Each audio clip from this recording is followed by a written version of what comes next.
ടൂറിസത്തെ ആശ്രയിക്കുന്ന ഒരു സംസ്ഥാനമാണ് കേരളം. നമ്മൾ വളരെ ശ്രദ്ധിക്കേണ്ട ഒരു സ്റ്റോറിയിലേക്കാണ് ഇന്ന് നമ്മൾ പോകുന്നത്. ലോകത്തിന് മുന്നിൽ കേരളത്തിൻ്റെ തിലകക്കുറിയായി മാറിയതാണ് കോവളവും വിഴിഞ്ഞവും. കോവളം ഇൻ്റർനാഷണൽ ബീച്ചിനെ കുറിച്ച് മിക്ക ടൂറിസ്റ്റുകൾക്കും, വിദേശ ടൂറിസ്റ്റുകൾക്ക് ഉൾപ്പെടെ അറിയാം. മറൈൻ ഭൂപടത്തിൽ രാജ്യത്തെ അടയാളപ്പെടുത്തിയ തീരത്ത് പക്ഷേ നമ്മൾ കണ്ണുപൊത്തേണ്ട ഒരു കാഴ്ചയുണ്ട്. നാട്ടുകാർ തന്നെ വിഴിഞ്ഞത്തെ കടലിനെ നശിപ്പിക്കുന്ന കാഴ്ചയാണത്. ഷബീദ് റാവുത്തർ വിഴിഞ്ഞത്ത് നിന്ന് റിപ്പോർട്ട് ചെയ്യുന്നു.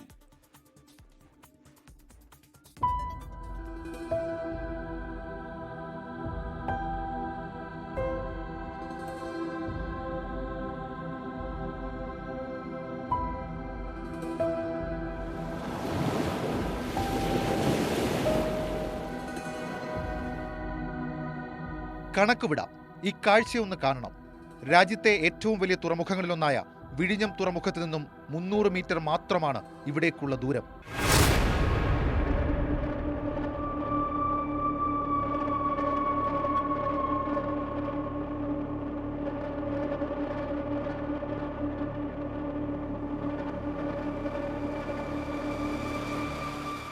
വിഴിഞ്ഞം ഹാർബർ റോഡിൽ മൈലാഞ്ചിക്കല്ല് മുതൽ ചെറുമണൽ വരെയുള്ള തീരം.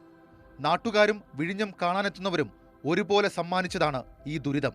പ്ലാസ്റ്റിക് മുതൽ ഭക്ഷണ അവശിഷ്ടങ്ങൾ വരെ കടലിലേക്ക് തള്ളുന്നു.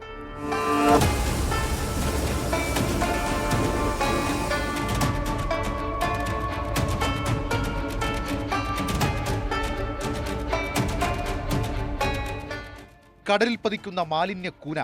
മഴ പെയ്താൽ മാലിന്യം കടലെടുക്കും. ഇക്കാര്യം പുതുമയൊന്നുമല്ല. കോസ്റ്റ് ഗാർഡും സന്നദ്ധ സംഘടനകളും പലതവണ മാലിന്യ കൂമ്പാരം നീക്കിയതാണ്. പക്ഷേ നിരീക്ഷണ സൗകര്യമില്ല. കടലിൽ പതിക്കുന്ന മാലിന്യങ്ങളെക്കുറിച്ച് ആർക്കും ചിന്തയുമില്ല.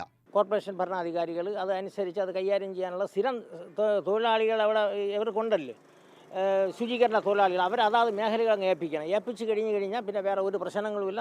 ഇതെല്ലാം നല്ല പരിഹരിച്ച് നല്ല രീതിയിൽ വരും.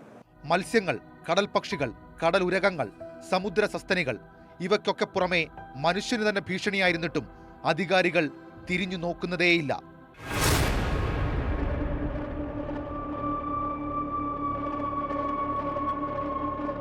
അങ്ങേയറ്റം മോശമാണ്. മറൈൻ ഭൂപടത്തിൽ വിഴിഞ്ഞം തുറമുഖവും ടൂറിസം ഭൂപടത്തിൽ കോവളവും രാജ്യത്തിന്റെ അഭിമാനമെന്നാണ് വെപ്പ്.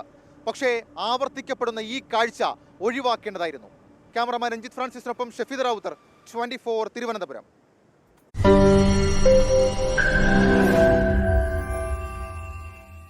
ലോകത്തെവിടെയായാലും ഏത് സമയത്തും 24 വാർത്തകളും ഓഗ്മെന്റഡ് റിയാലിറ്റി പാക്കേജുകളും എക്സ്പ്ലെയിനറുകളും വിശദമായി കാണാൻ ഞങ്ങളുടെ യൂട്യൂബ് ചാനൽ നിങ്ങൾക്ക് സബ്സ്ക്രൈബ് ചെയ്യാം.